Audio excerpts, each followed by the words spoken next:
a capacidade que ele vai ter de se comunicar com jovens graças ao PSOL na próxima eleição, e eu não tô brincando. Porque às vezes parece que a gente tá falando de alianças, de amiguinhos, estamos juntos.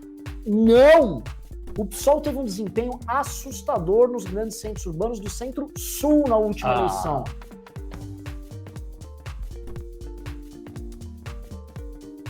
Assistindo, tá?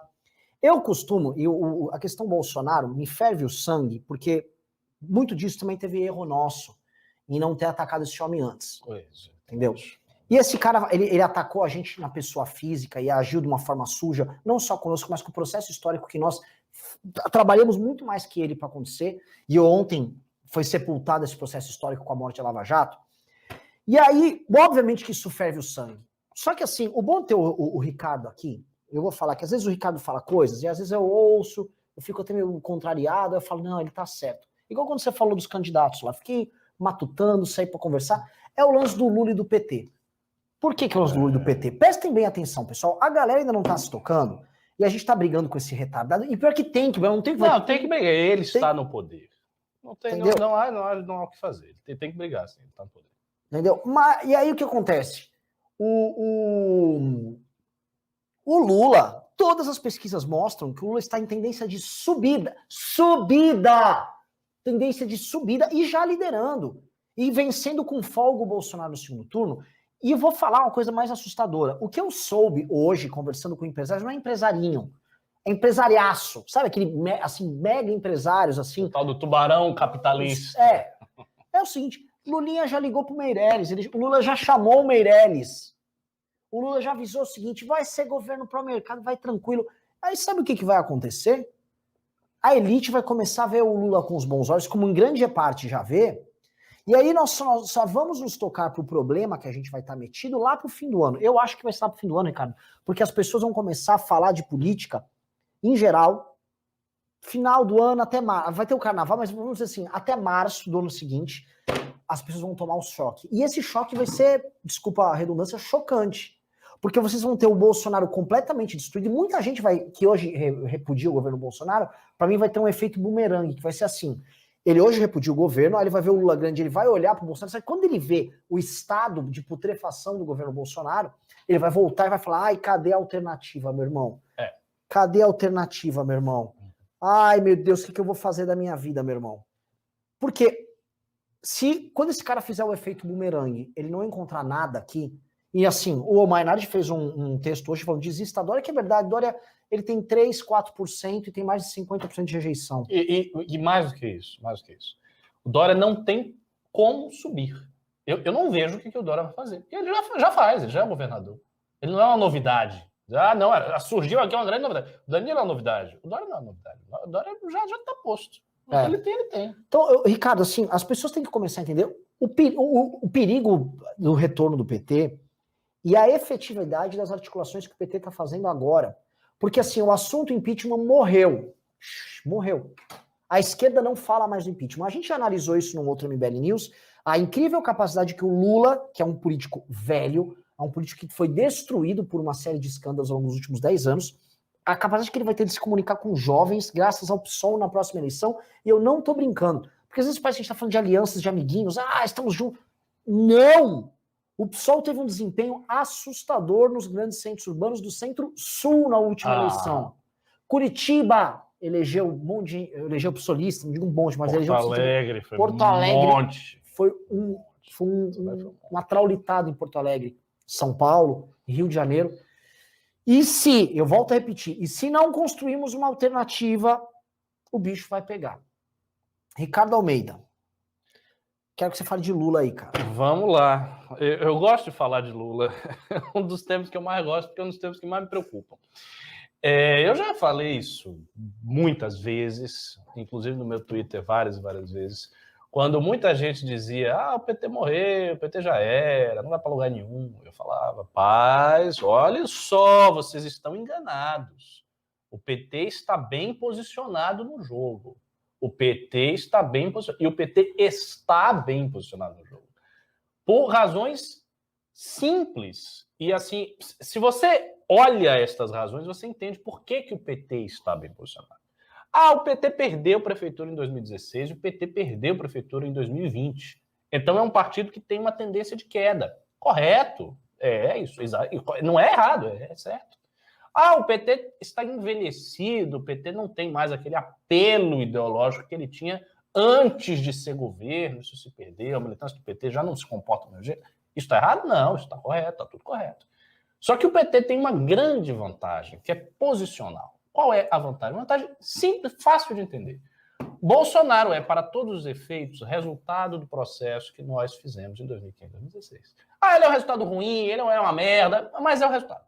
Ele é o resultado. Uma vez que ele é o resultado e ele é tão ruim quanto todo mundo está vendo, e ele não tem sequer o apoio da direita, fora os caras que são pagos para isso, e uma militância muito fanatizada, que já não atinge mais a mesma quantidade de gente. Sim. Então ele não tem ninguém. Ele não tem ninguém. Neste sentido, o partido, o grupo, a pessoa que disputou com Bolsonaro em 2018 se torna automaticamente um dos favoritos a ganhar. Se não fosse o PT, se não fosse o Lula, fosse o Haddad, ele ainda estaria bem posicionado. Menos, mas estaria bem posicionado. Por quê? Porque ele foi para o segundo turno de 2018. Ele disputou com Bolsonaro. Ele foi o derrotado. Ele foi o grande derrotado da eleição que colocou o Bolsonaro no poder. E se você tem um cara que aqui, ele é uma merda, então todo mundo olha para o derrotado e diz, não, realmente, se a gente tivesse votado no Haddad, talvez não fosse tão ruim.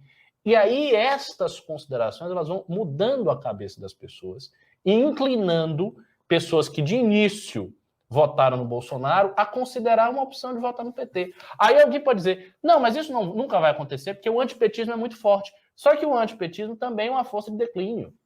Veja, se o PT está declinando porque ele não tem discurso e porque ele tem dificuldade de renovar os quadros, por outro lado, o sentimento antipetista também está declinando, porque ele também é velho. Ele vai envelhecendo, ele vai passando. Os problemas de Dilma Rousseff, o mensalão, o petrolão, são coisas que estão passadas.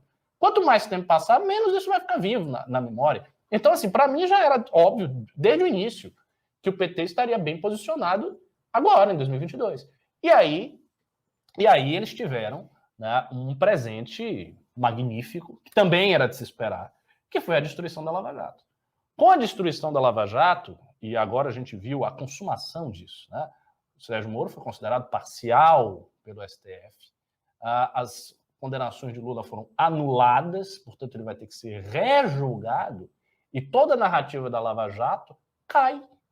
Por quê? O que está posto em termos legais, ainda que eu não concorde, mas está posto em termos legais, é que Sérgio Moro foi parcial. Portanto, ele estava perseguindo um homem que, se não era inocente, no mínimo, deveria ter tido o devido processo legal e não teve. Isso é o que está posto na lei.